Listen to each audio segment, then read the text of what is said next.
presenter for us. Welcome to our, I don't know how far we range. We at least range regionally, if not actually provincially, and we're working on our national reach. Hopefully for the next round, we'll get John Pereira's group in Calgary signed on. So our rounds today are being presented, the presenter is WebExed in addition to listeners being WebExed in. So Roman Joby is our presenter this afternoon, and we will, Roman Joby actually is a quite, for those of you who don't know, Roman is a significant figure in Canadian pain practice. He's a past president of the Canadian Pain Society. His own practice encompasses, from a family medicine standpoint, focused practice in pain and addiction. For some years, he was the medical lead for the addiction clinic at the Credit Valley Hospital, also operated a pain clinic there. And he's been a key figure in the community in the development of the Centers for Pain Management, the CPM group. As I said, he's also been a past president of the Canadian Pain Society. And one of the unique things about Roman's clinical practice is that he has been prepared for years to take on very complex patients, and over the years has developed a systematic way of approaching this. And so Roman's talk for us today is going to focus on managing chronic pain in the high-risk patient. So Roman will take care of explaining to us what he describes as a high-risk patient and the setting in which that would occur, and some practical strategies for how to do that. So Roman, thank you very much for doing this. Appreciate your time. Thanks, Norm. Can you see the slides? Yes, perfect. Yes. Yeah. Yeah, we're good. Okay. So first of all, disclosures. At the bottom. Oh, you can see them okay? Yeah. Oh, I just lost you guys. Can you hear me?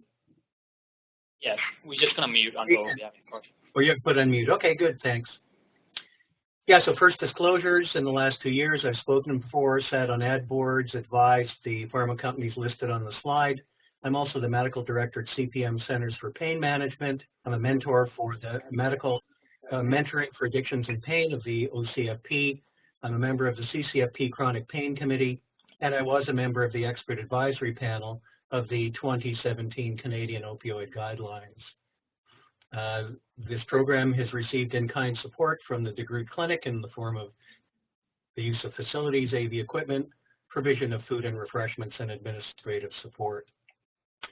The sources of bias have been mitigated by using as much as possible evidence or guideline-based information, and if I have an opinion about something that's not from guidelines or evidence, I'll state as much. I'll use generic and commercial names interchangeably for all medications. And if something's off-label, I'll tell you that it's off-label. What we want to do in the time we have are really three things. One, how do you recognize a high-risk patient with chronic pain? How do you structure a treatment plan with safety in mind? And then some specific strategies in managing the patient with opiate use disorder and chronic pain. That's my email. If I don't answer your questions this evening, please feel free. I'm happy to communicate with you individually. Well, first of all, on one hand, we have the ISP Declaration of Montreal, where access to pain management is a fundamental human right. The Canadian Pain Society is working on an update of its opioid policy. This is still in draft form, but it will likely include a statement such as this, that withholding of pain treatment is profoundly wrong, leading to unnecessary suffering, which is harmful, and further recognizes the right of all people to have access to pain management without discrimination. This includes those with mental health and/or substance use disorders who may require special precautions to reduce risks associated with opioid treatment. So that's not the final, but to tell you that there will be some version of this. On the other hand, we're deluged by media reports, by political meetings about the opioid crisis, and are made to feel guilty that physicians have been and remain the prime reason why the opioid crisis has developed. I have a whole other presentation one day. I'm happy to provide challenging some of those assumptions. Well, we all are aware that our knowledge about how pain and pain signals hit the brain is evolving. This is just some of the neurochemistry. I mean, it's basically electricity and neurochemistry, which typically starts in the periphery, goes through the dorsal horn, goes up into the brain where these signals are interpreted, and then there's a descending inhibitory pathway which modulates pain. And this seems to evolve, and it seems to be some new pathway or neurotransmitter discovered about every other month, so it's hard to keep up. Wrapped around that, wrapped around the chemistry and the electricity are the other aspects of pain, the cognitive part of it, the meaning of pain, the result of that, the affective part, the suffering, the resulting behavior, illness behavior, and all wrapped in a social cultural context. And so these are all important factors, as everybody who works at our clinic understands, in helping people get on with their lives. We know, we state that that we're a pain clinic and we treat pain, but in actual fact, we're treating suffering. And suffering is the net impact of pain on people's quality of lives, their functioning and quality of lives. And so the meaning of pain is important. This is a Hindu festival where young men volunteer to be hung by hooks, and I'm told that there are special hook placers who know just how to put the hooks in the skin so they don't rip out. And if you spoke to this gentleman and asked him, you know, is he in pain? Is he unhappy? Is he suffering? He might tell you that, yes, I feel it, but you know, it doesn't really bother me. Well, this is the Mandan initiation ceremony. These were Aboriginal people on the, I think, on the east coast of the United States. And you can see they've got hooks hung through their chest or their back, and this was an initiation rite to manhood. And so again, the meaning of this pain was that I get to be accepted, I get to be part. Many people submit themselves routinely to these painful administrations in order to improve their appearance. And of course, there are other types of human behavior involving pain, which are by some people seen as pleasurable. So pain by itself is not the most important thing, it's the impact. And so if we're assessing the patient with pain, and in this case talking about the high-risk patient, we first have to understand how to identify them. And assessing pain is not always straightforward. You can see in the upper left corner, this Irish setter who has 0 out of 10 pain looks a whole lot like the Irish setter in the bottom right corner who has 10 out of 10 pain. And we know in chronic pain, because of compensatory mechanisms, you generally can't tell how much pain someone is in unless you ask them. Functional brain imaging is evolving, and there may be one day when we can actually put people into a scanner to help us with diagnosis. This is one of the early studies showing some patients with chronic back pain and how different parts of the CNS light up compared to those with fibromyalgia. But I think we're very far from having this as a useful clinical tool for us. Similarly with addiction, there's some PET scanning and other fMRI scanning that may help us to make diagnoses of addiction or to assess the severity of addiction. But again, these are research tools and not likely to be in our hands clinically for some time. Well, so we have to get back to the old-fashioned, take a history, do a physical. And this is the same whether you have a substance use disorder or not. I mean, these are the basics: the current pain description, the previous pain history, including treatment and results, other concurrent medical, psychiatric problems, current treatments, how effective they are, what side effects they are presenting with, psychosocial factors such as family, work, income, relationship, and ACEs, which I'll have more to say, a current or previous history of substance use disorders or mental health problems, current functioning, the patient's beliefs and expectations, a physical exam and investigations. And so that was sort of what I thought I could fit on one slide. This is the same whether the person is at high risk or low risk. From that assessment, we come up with a pain diagnosis. And I think everybody is quite familiar with our previous dichotomy. It was either peripheral pain, nociceptive pain, or neuropathic pain. And there's some listings here of the common examples of those. We know now in the last probably 5 to 10 years, a third category of pain, and that of centralized pain, has become of central importance. And this type of pain is characterized by a disturbance in the pain processing in the CNS. And the classic example, of course, is fibromyalgia. But we limit ourselves if we think of centralized pain as only fibromyalgia. Clow and others have said that all pain, to some extent, fits along this continuum. Some pains start out very peripheral, so if you sprained your ankle today or broke your leg today, probably that acute pain is as peripheral as we can get. Conditions such as OA and RA probably start out again with peripheral pain predominantly, but some of them can centralize and can have features of centralized pain. Low back pain in the middle could start as a more peripheral pain, but again, over time, the pain can spread and take on other characteristics, which makes one think it's centralized. On the far right, you can see fibromyalgia, tension headaches, temporomandibular joint disorders, irritable bowel syndrome, and there are probably many others. And so Klaus said, don't think of it as a black and white phenomena, that any patient with a chronic pain problem can develop features of central sensitization. And so in any patient presenting with chronic pain, they can have any or all of these features. Well, one of the tools I gave you in the handout is this modified ACR fibromyalgia diagnostic criteria. And Wolf and Clow and others have called this a measure of fibromyalgia-ness. You can see on the left side that one of the measures is how widespread is the pain. On the right side are some other features such as fatigue, trouble thinking, waking up tired or unrefreshed, abdominal pain, depression, headaches, etc. The tool on the left, the 19 out of the 31 potential points come from how widespread the pain is. 12 out of the 31 come from comorbid CNS-derived symptoms that come along with the pain. And what Clow is suggesting is that the higher the score is above 13, the more likely that the patient has centralization of their pain problem. Well, what's the point of that? The important point of that is it helps determine what optimum treatment is. And in particular, in the context of what we're talking about today, if you have centralized pain, that opiates generally are not a very effective drug. Next, we want to screen for mental health comorbidity and psychosocial contributors to suffering. There are many tools. We've got some tools in our standard intake. We at CPM like the hospital anxiety depression scale because it's been normed on medical patients and it measures both anxiety symptoms and depressive symptoms all in one tool. But it doesn't really matter which tool you use as long as you're familiar with what it measures.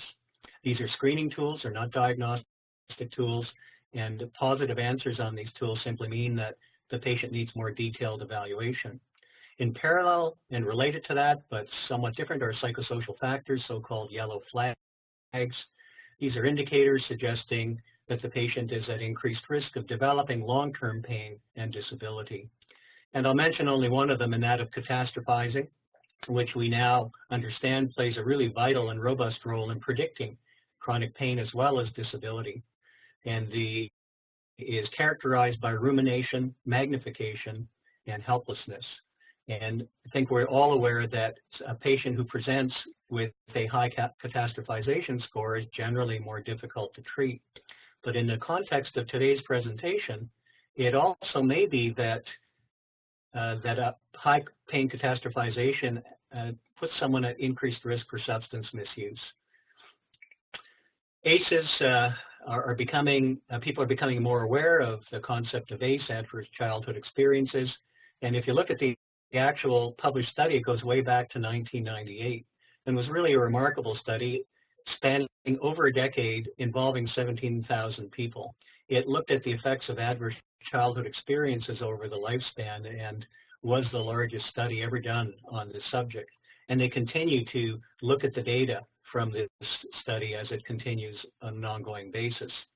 There's a tool, and I've given you a handout with the ACEs tool. This is the tool they used in the study. And what we know is that the higher your ACE score, the more likely that you will have both physical health problems, such as heart disease, cancer, and behavioral health problems, such as smoking and various addictions. And so in the context of today's presentation, it is a very important way to screen for risk. People ask, well, how do ACEs impact people's health? And one of the theories is that they have an epigenetic effect on our DNA. They actually change DNA and therefore put people at increased risk for both physical illness and for behavioral type illness. Well, then the direct screening for addiction misuse risk is an obvious way to screen for risk. This is the DSM-5 criteria, and when they were developing this, there was a lot of excitement that this would finally help us separate people with pain who had true addiction from those who perhaps had physical dependence and simple tolerance. But it hasn't worked out that way, and that's because you can have a label of substance use disorder with mild, and that means any two of these, anyone who has any two of these. And so a number of studies looking at what the prevalence of substance use disorders are in people with pain have widely ranging numbers, and some of them really quite high as 81%. And part of it is how you define the condition. I would still like to use the 4 C's, and this comes back from a consensus statement in 2001, loss of control, compulsive use, craving, and consequences. This, I think, for me is simpler. I understand this, and it doesn't matter what the substance is. If any of these apply, then one has to ask a few more questions because this person may be at high risk for addiction. People with addictive disorders don't come with it stamped on their forehead, unfortunately, and the population of people we see is really heterogeneous. Some of the people, and probably more so those who see primary care practitioners, could be on the far left side. They don't really have a pain problem, and they're simply using the opioid for recreational use. But some of our patients with pain can be on the right side of the spectrum. They can be chemical copers who aren't truly addicted by criteria, but they tend to have solutions for life problems that involve substances.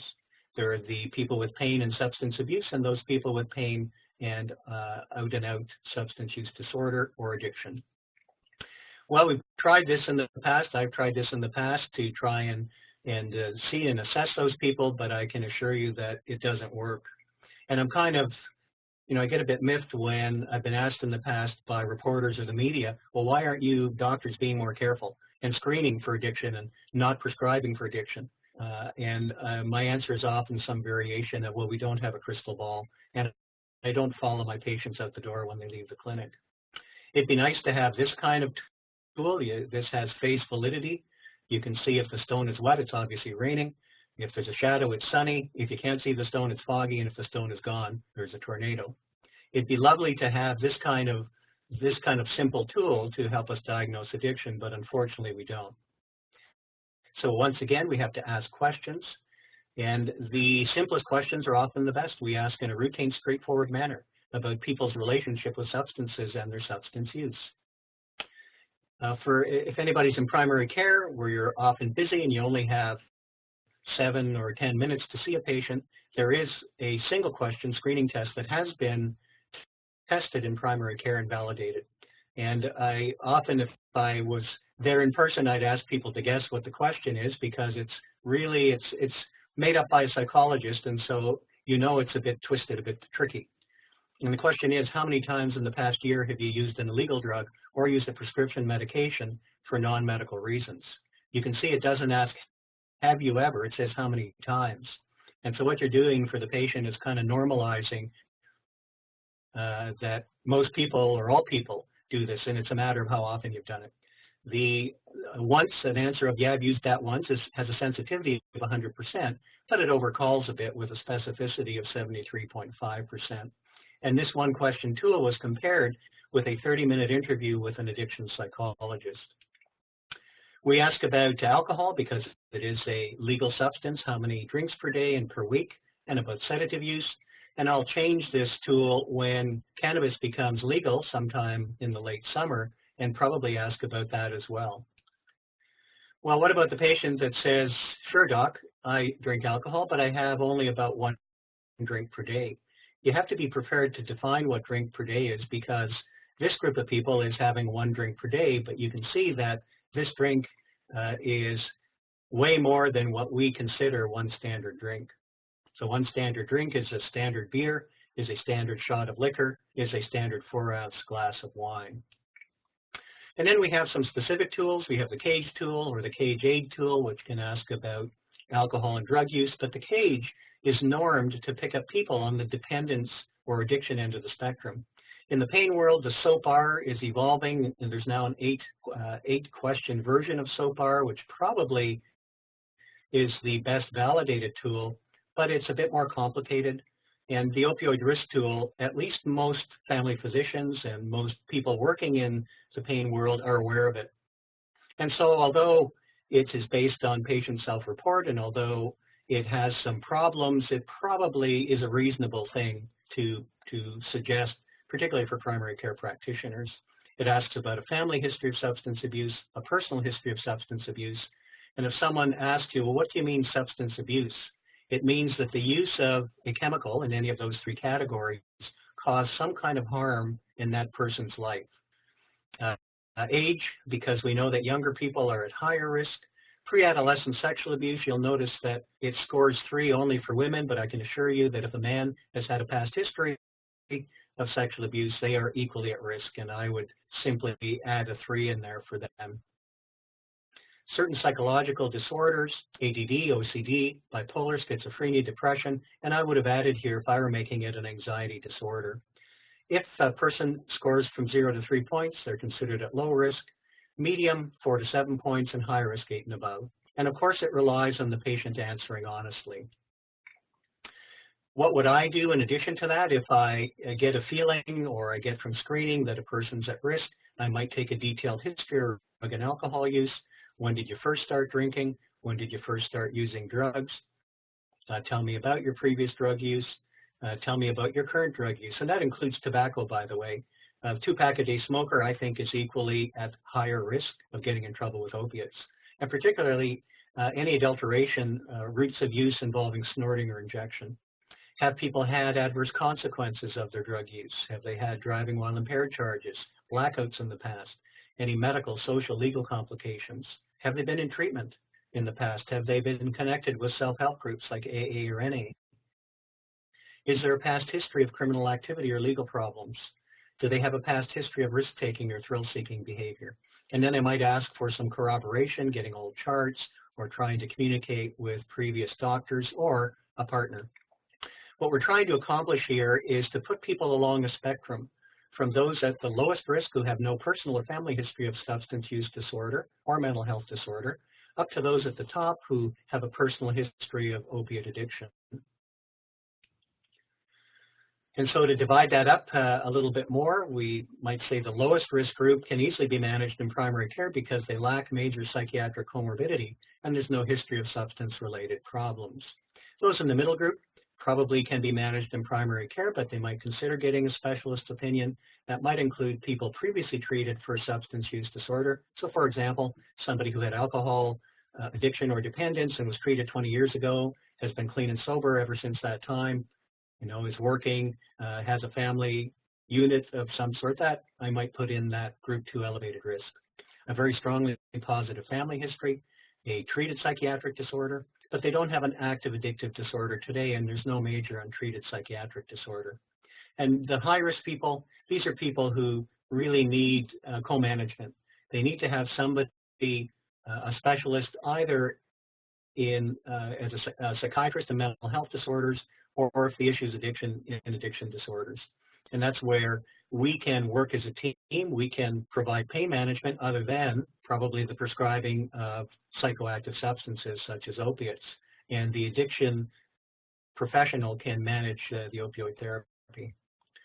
Well, if we do have somebody who's at moderate elevated risk or high elevated risk, then as we construct a treatment program, we want to focus on safety.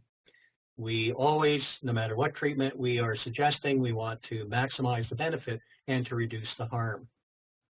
And more specifically, we'd like to provide pain relief, more importantly, improve the function, but that's balanced with the side effects of whatever treatment we're providing, and in the case of psychoactive substances, the possibility of the harms of medication misuse.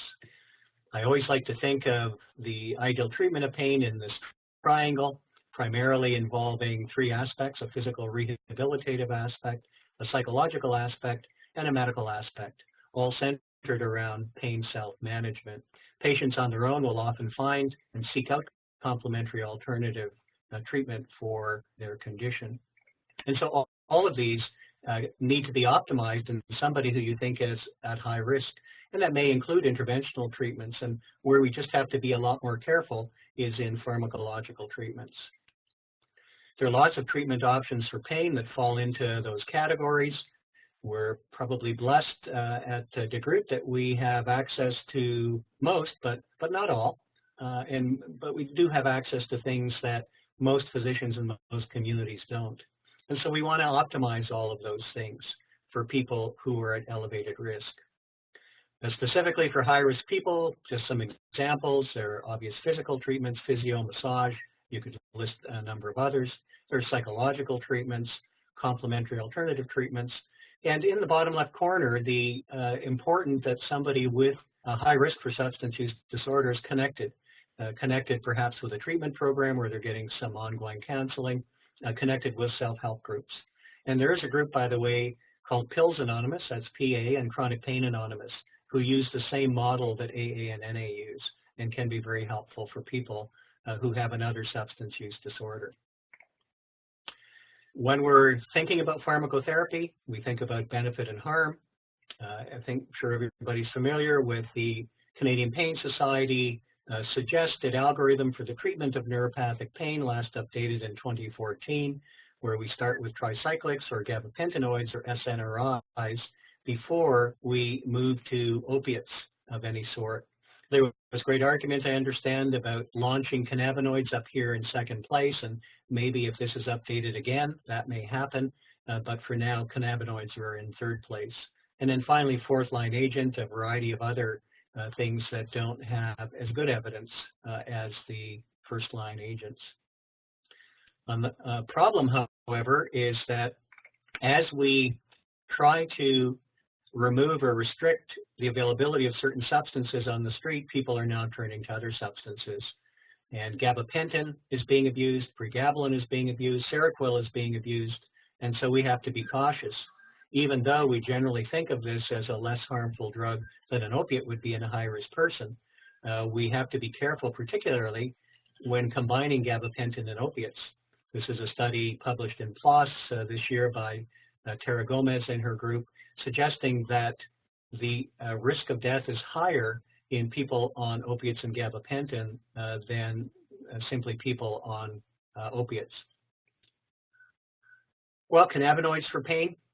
We are undertaking at our facility, at our institute, some serious research about cannabinoids. Can that be an option for somebody who is high risk? Many of you are aware of this article published by Alan recently in Canadian Family Physician, a clinical practice guideline. There was a big hue and cry, and some folks were upset by this, but they're basically stating what we probably all know, that although cannabinoids are being promoted for everything, including cancer, the evidence base is challenged, and there really is a lack of robust high-level research. So they reviewed two large evidence synopses and suggested that there are only 3 conditions that have an adequate volume of evidence to recommend cannabinoids: chronic pain, so that's us, nausea and vomiting, and spasticity. Well, the question then becomes, are cannabinoids potentially harmful? Are they addictive?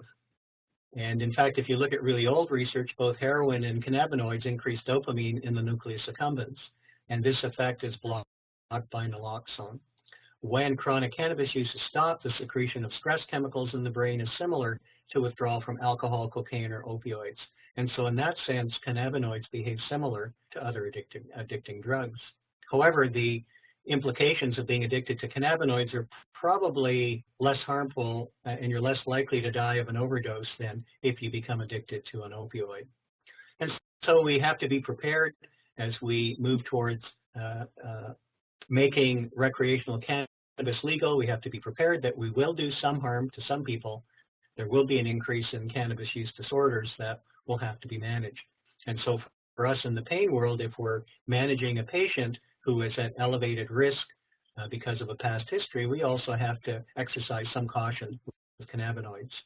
On the other hand, This was the first of now 3 or 4 papers showing that in those states in the U.S. which legalized medical cannabis, the level of opiate overdose mortality rates dropped significantly.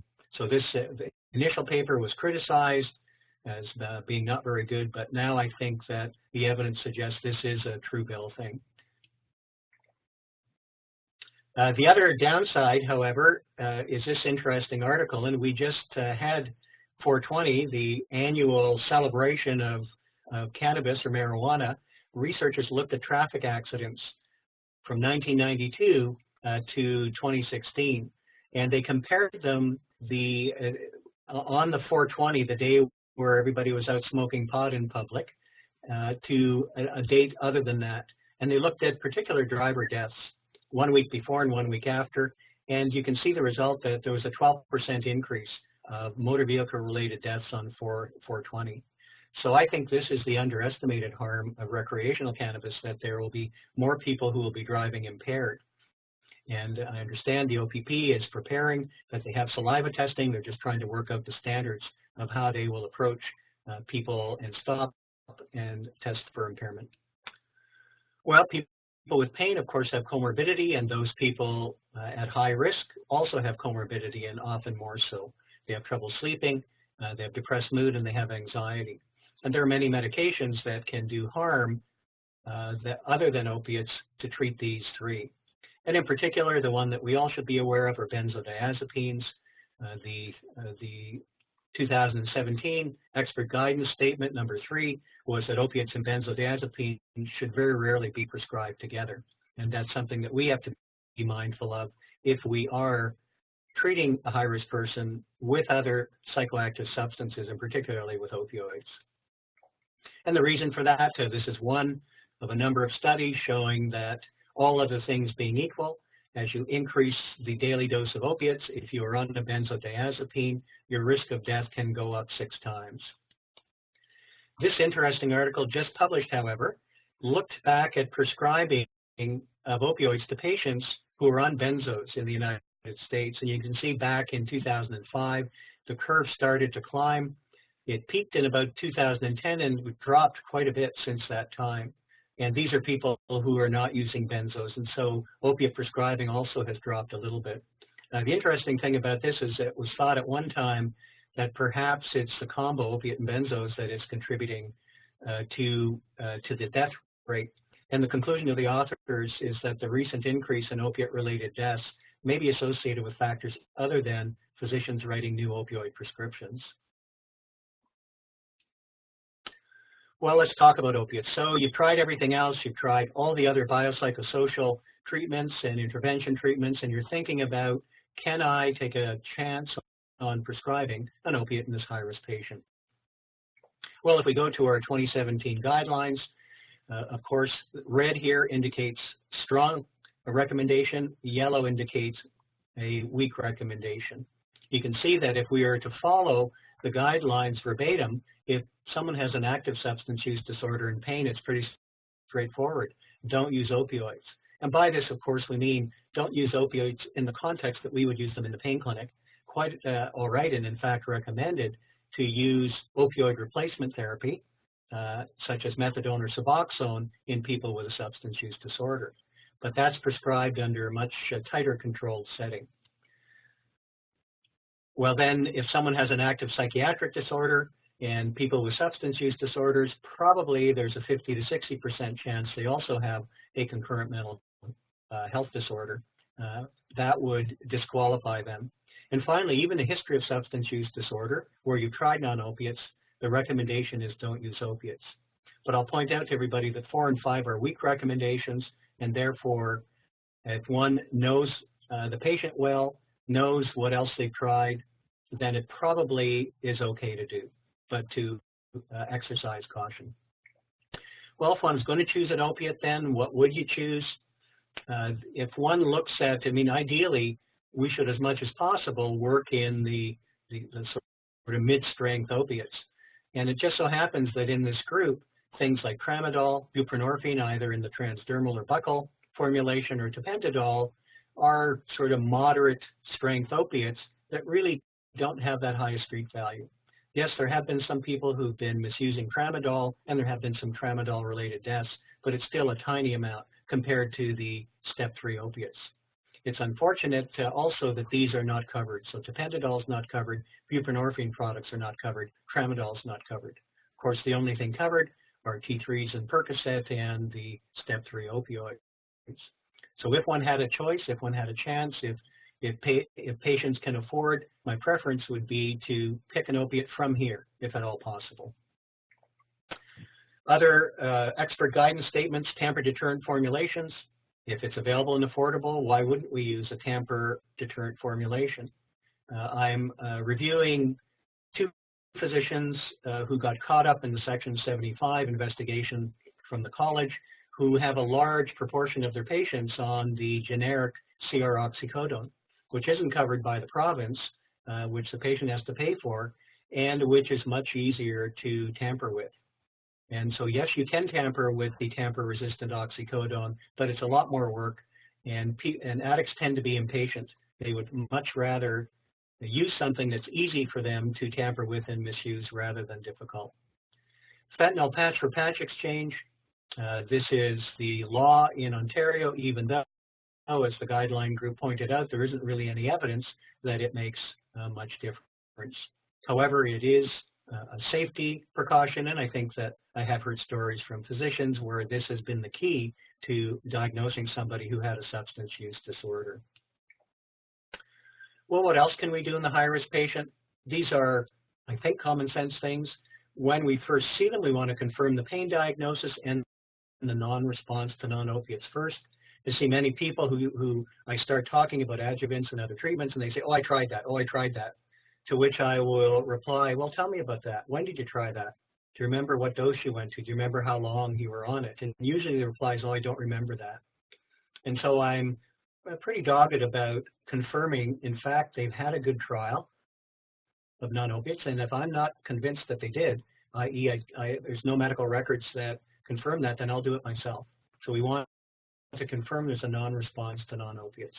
Functional improvement is the treatment goal. I say to people, it'd be a bonus if we can reduce your pain substantially, but don't count on that. What we're trying to do is improve your function. Setting up a source of collateral information. If there's a significant other, a parent, a partner, a child in some cases, who would agree. I would never force this on somebody because it can be a very uncomfortable situation. The other half of that is a supportive network. So if somebody's in recovery from a substance use disorder, hopefully they're getting some kind of counseling or they're connected with a self-help group. I use short dispensing intervals in these people. And so again, a physician who I'm reviewing right now has people who are listed at high risk. She's now dutifully done ORTs on all her patients, and she's still dispensing 28 or 30 days of medication at a time. I think the higher the risk, the shorter the dispensing interval. And weekly dispensing, for me, for a high-risk person, is probably about right. Think of it as portion control. In high-risk patients, we fax prescriptions, not a problem for us at the group. We want to avoid having that piece of paper in the hands of somebody who might alter what's written on it. I tend to restrict or use very little immediate release or short-acting opiates for breakthrough pain, and tend to suggest people learn other techniques, be it mindfulness, be it some other way to deal with their breakthrough pain or non-opiates. If somebody steps out of bounds with an ambiguous behavior, document it carefully, and then tighten the boundaries. And the boundaries that we have available to us is probably how often they're going to pick up from the pharmacy, how often they're going to do things like urine drug testing. And eventually, if they continue to go out of bounds, then tapering. The expert guidance statements talked about treatment agreements. Of course, they said that we really don't have great evidence. We have low quality evidence that this makes a difference. However, as somebody who's been doing this for about 30 years, I still think it's a good idea, and I still think it helps to demonstrate informed consent. Urine drug screens, again, the guideline was a bit wishy-washy about this based on the fact that there's probably not great evidence showing it makes a big difference. We have to be cognizant that if we order a drug screen, we need to ask people what they've taken, what drugs they've taken. A phrase that you can use is, what might I find in there? I'm going to order a urine drug screen. What might I find in there? Because some people who've been using some type of illicit drugs might take that moment to have a little bit of confession. Be aware that urine drug testing is an evolving science. There's a lot of art in it. There are a lot of potential false positive and false negative results, particularly in dip tests. So at the group, we of course do a dip test initially, and I have sent a number of those out for confirmatory testing that have come back as a false positive. Have to be careful not to accuse a patient of something that is untrue. We always confirm a test that doesn't look right to us. Well, what about, can people at high risk benefit from opioid therapy? And this is actually a randomized trial that Jameson reported in 2010. He had 42 people with chronic low back pain on opiates.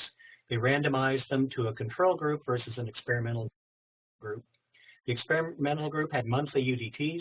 They had some compliance checklists that they had to complete, and they had group and individual sessions of motivational interviewing. And these two groups are compared to 20 low-risk controls, and they were followed for 6 months. So quite a clever research study.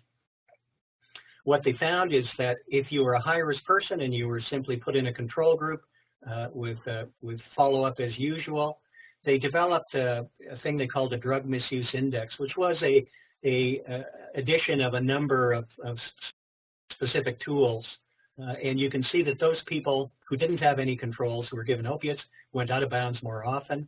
Those people who were high risk but were in the experimental group, monitored carefully, were not that much different from low risk control groups. So the moral of this study was it can be done, but it's resource intensive. It's resource intensive for clinicians and for other team members. You need to have a team, really, who is facile in not only psychological approaches to pain, but the same for addiction. So high-risk patients provided with structure and monitoring can manage opioid therapy. But when they can't, when you have repeated out-of-bounds behavior, we of course all have to be comfortable with tapering. And you might taper for various reasons. It may be the patient requests it. And this is happening more often, particularly in my CPM practice, where people are being referred because they've read the media and they're scared and they would like to come off. Maybe it's good news. Maybe the pain condition is resolved. Maybe they finally got their hip replacement and their pain has dropped drastically. Or when the risks outweigh the benefits. And that could be repeated out-of-bounds behaviors, or frankly, an opiate use disorder evolving. It could be that they continue to have adverse effects and it outweighs the benefits. It may be that they're at increasing risk for overdose. Could be, for example, an older person's developing cognitive impairment and has already overdosed. It could be the development of opiate-induced hyperalgesia. Maybe other complications that make maintaining people on an opiate difficult. It could simply be that the opiate's not effective. There's just been no improvement in function and quality of life. At the bottom, I put in brackets, mandated in quotes by regulatory authorities. I think I'm glad to see the CPSO is doing a little bit of backpedaling more recently about how rigidly we need to stick to reducing people to below 90 milligrams. It was never that way in the guidelines. People were not reading the subtext. It was saying the lowest dose, that the optimum lowest dose for a patient. It didn't say everybody needs to go to 90. So when I'm thinking about tapering somebody, I often ask them to bring a significant other in because they're typically anxious. They're only going to hear a certain small fraction of what you tell them. The important message is withdrawal is not dangerous, and the exception to that is a fragile patient. So it could be a fragile medical patient. Maybe they've got unstable angina. It could be a fragile psychiatric patient at high suicide risk. These are conditions where you might want to consider an inpatient taper. We need to describe typical withdrawal symptoms and the time course, and I gave you a handout that has something that does that. It tells people what the symptoms are. It tells them what medications we can use to try to reduce those symptoms. We should already be discussing what's our alternative treatment plan. If the person's also on sedatives like benzos, be careful because withdrawal is much more risky. And if they have an opiate use disorder, we should try to make a direct link with an opiate use disorder program for opiate replacement therapy.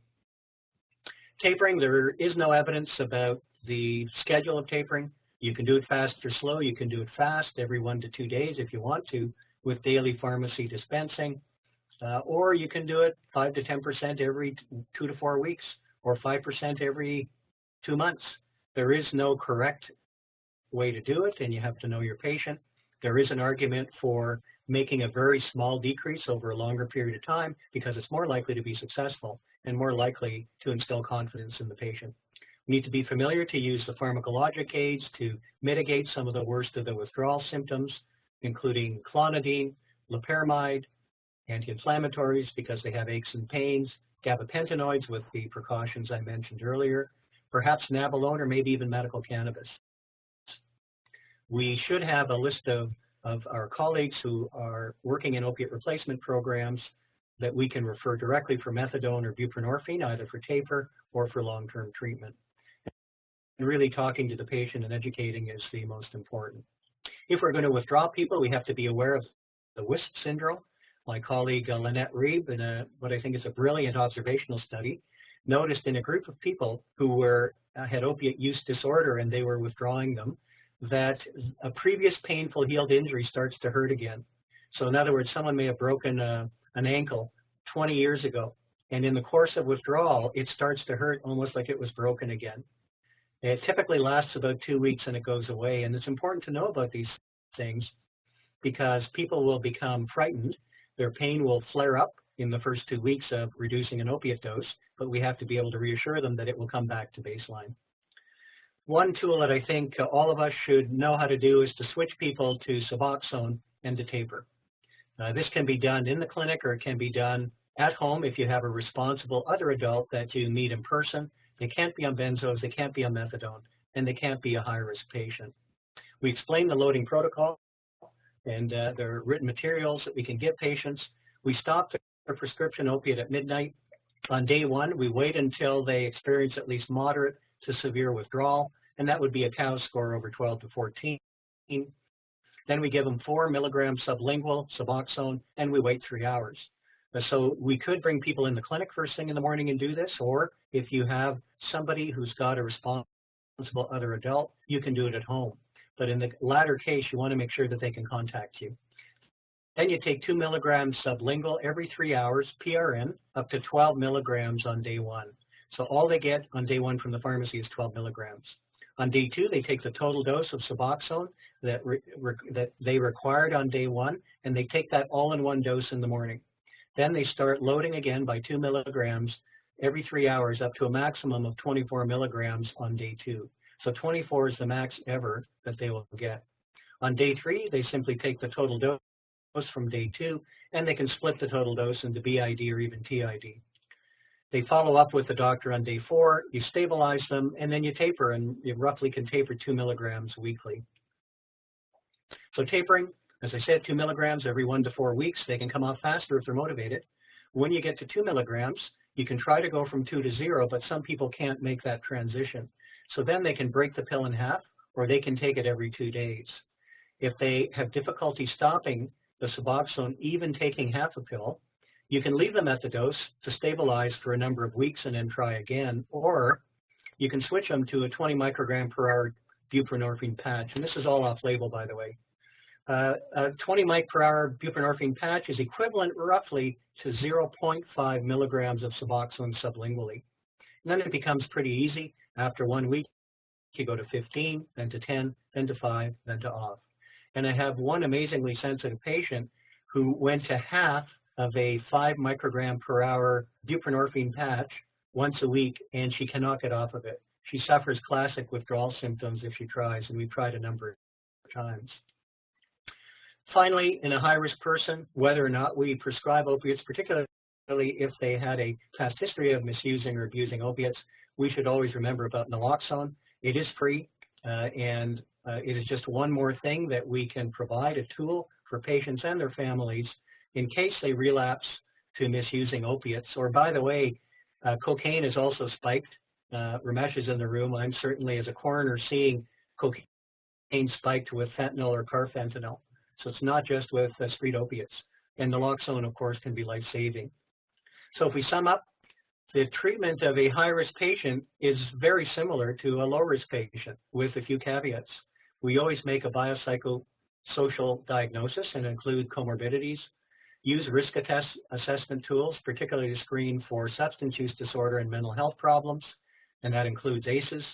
Have a team approach for both pain and the substance use disorder. We optimize non-pharma treatments. We optimize non-opioid pharma treatments. If we're going to go to opiates, try to choose less valuable opiates on the street. I didn't put in less abusable because all opiates can be abused, but certain opiates have less value than others. But of course, they're not covered. Have a written agreement. Use UDTs and tight dispensing. Know how to taper, and in this case, use Suboxone, and recommend naloxone to these patients. And with that, I think we've got 10 minutes or so. I'm happy to take questions. You can either, those online can type them in, or apparently we've worked out a way that you can say the question and I'll hear it.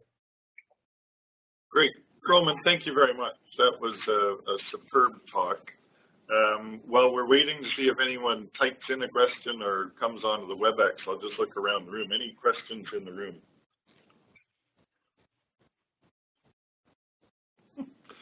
Stunned silence.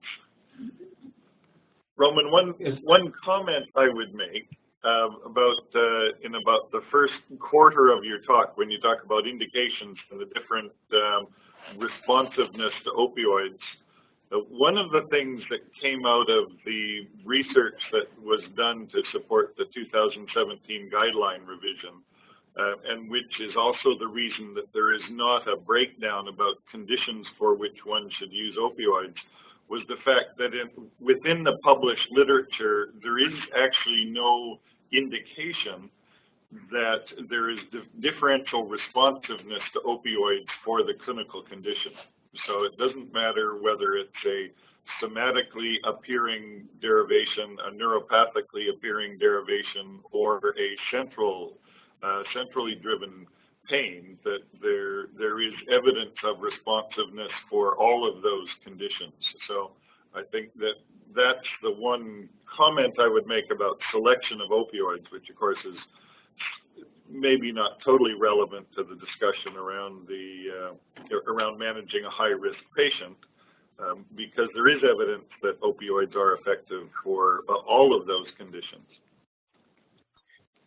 Norm, when they did that lit search, though, did they searched by pain diagnosis, right? Not by mechanism? No, in fact, the way it was broken down, because I think you were also part of the discussion when we were trying to break it down. So the literature was broken down not specifically by diagnosis, but actually by mechanism. So the conditions were divided up into things which are more likely to be somatic, like the arthritic conditions, recognizing there's some discussion now about arthritic conditions also having peripheral neuropathic and maybe central components, much as you described on your continuum. But either somatic or primarily peripheral neuropathic or primarily central in origin. And when you subdivide the literature that way, and they actually sort of chopped and diced it a couple of different ways, there is not evidence that any one subset of mechanistic pain triggers seems to be more sensitive or less sensitive to the use of opioids than another. Well, good. I will modify that. I will add a slide to that one. Yeah. I'll hook you up with Jason, because he's got some neat forest plots and so on that sort of demonstrate that piece of it. In fact, with any kind of luck, after 6 months of review, JAMA's going to publish the results of the opioid reviews that went into that. They've had a very, very extensive review process for this article submission to JAMA, to the point that by the time they said, yes, we'll accept it, they said, but it's been more than 6 months since you first submitted, so you really should redo the search to see if there have been new articles in the last 6 months. Oh, my God. Yeah, Boy, that was crazy. Yeah, sorry. Joe, go ahead. Yeah, Roman, I have one question, maybe one or two. First question is, patient who has active addiction history, meaning the patient is on methadone for addiction to opioid, but has been stable for the last 12 months. comes back with chronic pain, and that was demonstrated with radiology findings. I know 2017 guidelines says recommend against using opioid on patients who has active addiction history. I just want to know your comment. Let's say patient is active but stable. Well, okay. So one thing I would ask, I would communicate with the methadone provider, because the patient may say I'm stable, but the meth provider may roll their eyes. So that would be the first thing I would do. I would ask what dose of methadone they're on, because there's a wide range. You know, some people are managed with 60 milligrams and some are managed with 120. And so is there a possibility that the meth provider would consider increasing its dose? And furthermore, would the meth provider consider split dosing? Because as everybody is probably aware, although methadone works very well for 24 hours to prevent the emergence of withdrawal, it does not work for 24 hours as an analgesic. You have to split it into BID and more often TID in order to get some analgesic benefit. And so the reason I would stick with that, start with that anyway, is that he will continue to get methadone in a monitored situation. He'll continue to get UDTs on a regular basis. And if that methadone provider has any other sort of supplemental counseling, addiction counseling, he will continue to derive benefit from that. So I would do that. Next, I would, in some detail, look at what non-opiate treatments has he tried. And I'm sure that in this person's head, the opiate is the only solution. But as you start to go back and ask questions about other things, adjuvants, for example, you find out that it really hasn't had a good trial of adjuvants. And in particular, amitriptyline, among its many other magic potential effects, it also might inhibit the enzymes that break down methadone, and you get a boost in serum level of the methadone. Now, that's not why we would prescribe it, of course. We prescribe it as an adjuvant to help with pain, with sleep, with mood, but he may get more bang for the buck out of his methadone. And then, of course, the full range of other psychological approaches that we offer in our 8-week program. Has this gentleman attended our 8-week interprofessional pain program? So all of those questions will need to be answered before I jump on the idea of, yes, let's give him another opiate or an alternate opiate to treat his pain with. Ellie? Thanks, Dr. Joby, for your talk, which was quite useful. For neuropathic pain, for example, there has been shown some infusions such as ketamine or lidocaine are useful for pain control. However, do you see any role of this infusion on helping tapering opioids on chronically tolerant opioid patients? Well, it's an interesting question. I don't know about ketamine, but I do know there was some literature in people with medication overuse headache who are on opiates that lidocaine infusion was actually a useful modality to help taper them from their opiates. I mean, I have one patient who I've tried it at DeGroote and hasn't been a stirring success just yet. I've had 3 patients in the last couple of years that either by happenstance ended up in an ICU, or on 2 occasions we specifically admitted to ICUs to taper them from very large dose opioids. And we did it by the use of ketamine infusions and then controlled weaning in the ICU setting. So, I mean, yeah. It's endless hours of fun for the whole family, but it seems to be helpful. The real question is whether or not it actually resets your central opiate receptors to be sensitive to lower levels or not, or whether it just allows you to semi-sedate somebody while you do something they don't really want you to do in a controlled setting. That part is unclear, and when they've come out, we've faced some ongoing drive to, over weeks and months afterwards, like this isn't working so well anymore, I want to go back up, but not universally. And one guy is really interesting. We tapered him way down, put him on a bunch of buprenorphine, but he was still on some, I think, Dilaudid, and we were successful in reducing his total doses by about 3/4, but he's still on non-trivial doses of Dilaudid along with his buprenorphine, and yet he's fairly fully functional. So, well, I mean, quite functional, actually, kayaks. So. Yeah. Anyway, Yeah, anecdotally, I have colleagues. Anecdotally, I have colleagues in Emerge who, when people chronic pain on opiates, opiate crisis come into Emerge, they'll actually do a little ketamine infusion ER to sort of help get them through the pain crisis. And along with you, I'm not sure, are we resetting? Is it NMDA? Are we resetting receptors, or are we just sedating them? I'm not quite sure myself. Yeah. Sorry, Joe, you had another question. Yeah. Yeah. Another question is, can you comment on the pattern of pain? Two things. One is chronic pain patient. We are tapering from high dose of opioid to Suboxone on chronic pain patient versus patient who has addiction to opioid, changing to Suboxone for addiction sake. It seems to me it's similar pattern, but in opioid addicted patients, they stay on Suboxone. Whereas chronic pain patients, we are planning to taper off opioid using Suboxone and then later on change. You know what I'm saying? Yeah, no. I should have clarified that. I've had a number of patients who are on high-dose opiates who I switched to Suboxone and did a taper.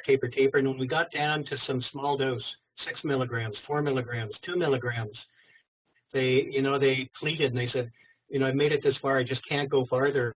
And I said, fine, I'll leave you.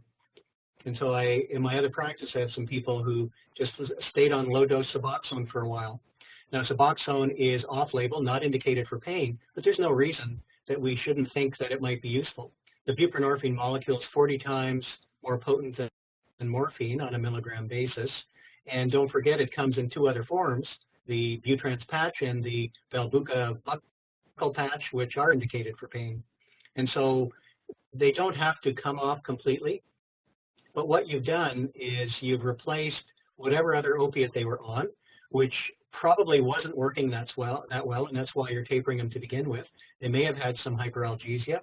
They almost certainly had end-of-dose failure, and so their Q12 opiate that they started 10 years ago is now Q6, and it's still not lasting. You're replacing that short-lasting effect with a very long half-life molecule that has a dose ceiling, by the way. And so you're reducing risk on one hand, because although you could work at it and do it, it's hard to kill yourself with a Suboxone overdose, whereas it's quite easy with any other opiate, including methadone, to kill yourself. So I think that there's some advantages to it, and I'm sorry I didn't clarify. The goal isn't to take them to 0, it's to take them off whatever they're on and see if you can get their Suboxone dose down to something low that perhaps even a family physician would feel comfortable taking over. Yeah, oh, great. Roman, I thank you very much. Thank you for 2 things. Thank you for the excellent talk and the sort of clarity of organization of approaching a complex problem, and thanks for nudging us into a little technological leap. I remember reading years ago Isaac Asimov's classic science fiction book called Foundation, in which Harry Seldon appears every 50 years in a holographic form to deliver a lecture into a room which may or may not have anyone in it. So trust me, there were people in the room, and you were more substantial than Harry Seldon. So thanks very much. Okay, thanks, Norm. Take care. Well done. Thank you. That's good. That worked well.